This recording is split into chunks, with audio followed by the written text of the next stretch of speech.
Chicago Cubs. News today. Look, this morning, as soon as I opened my feed, there were already 2 stories about the Chicago Cubs that deserve a serious conversation.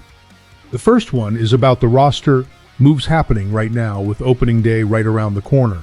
And the second is about the future of the organization. A story that, if you've been a longtime fan, is going to give you that good feeling in your chest. But there's a third thing starting to surface. It's still taking shape, the details are still coming out. But what's circulating behind the scenes is the kind of development that could change the conversation around the Cubs for the next few years. I'm still putting the pieces together, but if you follow this team closely like I do, you're going to want to stick around until the end of this video.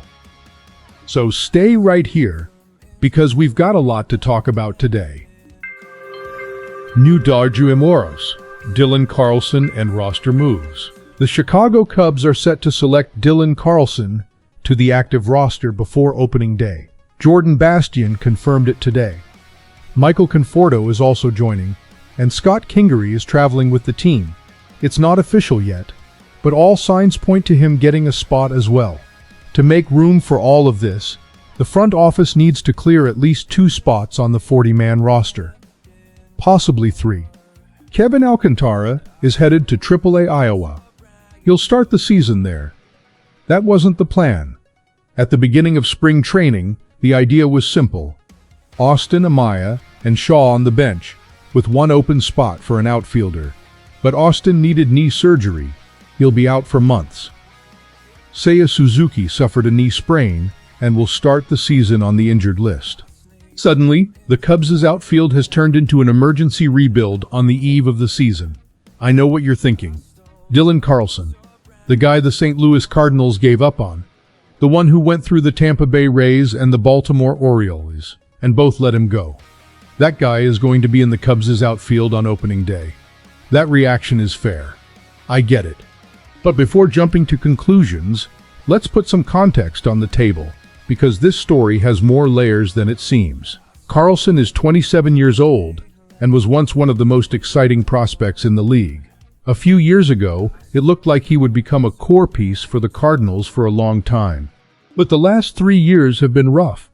A combined slash line of .210, .294, .314 since 2023. That's not a temporary slump. That's a confidence collapse. But this spring training, something changed. He hit .304, .429, .413. Yes, it was boosted by a high batting average on balls in play, and the strikeout rate near 27% is still concerning. But he walked in 14% of his plate appearances. That doesn't happen by accident. That's a player showing up hungry, with something to prove. And there's a tactical detail a lot of people are ignoring. Carlson is a switch hitter.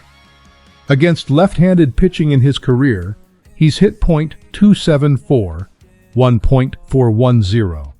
Conforto, who is left-handed, performs better against right-handed pitching.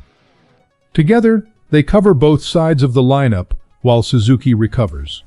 It's not a dream outfield, but it's a solution that actually makes sense in context. And speaking of what makes sense, if you're a Cubs fan, go ahead and drop a like on the video. It really helps the channel keep bringing you this kind of analysis every single day. Now let me ask you directly, would you rather see Alcantara here, thrown into the fire right away, coming off a 32% strikeout rate this spring? Or would you rather see him go to Iowa, work on his contact, and show up around midseason ready to truly compete for a spot? Because rushing a promising prospect has ruined careers in this league before, and the Cubs know that. And this is where things get more serious than they look. At the end of this season, the Cubs are expected to lose Suzuki, Conforto, Carlson, and Ian Happ to free agency, all at once. The 2027 outfield, as of today, has only one guaranteed name: Pete Crow-Armstrong. That's why Alcantara cannot waste this year in Iowa. He needs to fix his contact issues now, because in 2027, the Cubs will need him. And after this season, he won't have minor league options left. It's now or never. The Carlson situation worries me less than people are making it seem.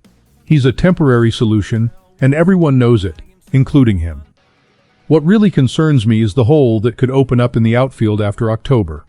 If Alcantara doesn't emerge, the Cubs could head into 2027 with an outfield built on hope and emergency contracts. And that's not how you compete for a World Series. Kingery is still up in the air. We should have an answer within the next 24 hours. The front office is still evaluating whether there's a more interesting option on the market for that last bench spot. Shaw already covers multiple positions off the bench, so the team might prefer someone with more offensive power instead. But the big picture is already clear. Carlson and Conforto handle the short term. Alcantara goes to Iowa with a clear mission, and the Cubs are hoping Suzuki comes back quickly and healthy. This isn't the scenario we wanted on the eve of the season, but it's the Cubs we have, with injuries, adjustments, and tough decisions, just like always. And deep down, that's exactly what makes us love this team the way we do. Nebulous 2. Pete Crow-Armstrong and the contract extension. Now we're talking. This is good news. The Chicago Cubs and Pete Crow-Armstrong are close to finalizing a long-term contract extension. ESPN confirmed it. The financial terms have not been disclosed yet, but the expectation is that the deal will keep PCA in Chicago for more than 6 years, going beyond the player's normal control window. Without an extension, he would have become a free agent in 2030.